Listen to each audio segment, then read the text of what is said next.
நினைச்சு கூட பார்க்காத அளவுக்கு கர்த்தர் உயர்த்துவார். யோசேப்பு குழியில இருக்கும்போது மனாசே எப்ராஹிம்னு 2 பிள்ளைங்க அவனுக்கு இருக்குன்னு நினைச்சே பார்த்திருக்க மாட்டான். மனாசேன்னா என்ன தெரியுமா?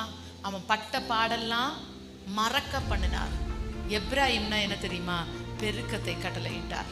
மறக்க பண்ணார்னா குழியில கிடந்தது, பொய்யா குற்றம் சாட்டினது, ஜெயிலுக்குள்ள கிடந்தது எல்லாம் மறக்க பண்ணார். நான் உங்களுக்கு சொல்றேன், நீங்க பட்ட வேதனை, பட்ட கஷ்டம், பட்ட நெருக்கங்கள் எல்லாத்தையும் மறக்க பண்ணுவதற்கு ஒரு நாள் உண்டு.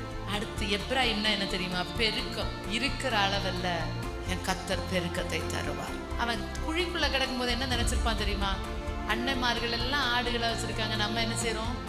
குழியில. இஸ்மவேலர் கிட்ட விற்கப்படும் போது கர்த்தர் யோசேப்பினுடைய கூட்ட கலைத்ததும் எகிப்துல கொண்டு போட்டார். எகிப்துல இருக்கும்போது அவன் நினைச்சிருப்பான், அவங்க எல்லாம் நல்லா இருக்கிறாங்க, என் அண்ணன்மாரெல்லாம் நல்லா தான் இருக்கிறாங்க, நான் மட்டும் இப்படி இருக்கிறேன், என் சொந்த பந்தெல்லாம் நல்லா தான் இருக்கு, நான் மட்டும் இப்படி இருக்கிறேன். நீ மட்டும் இப்படி அல்ல.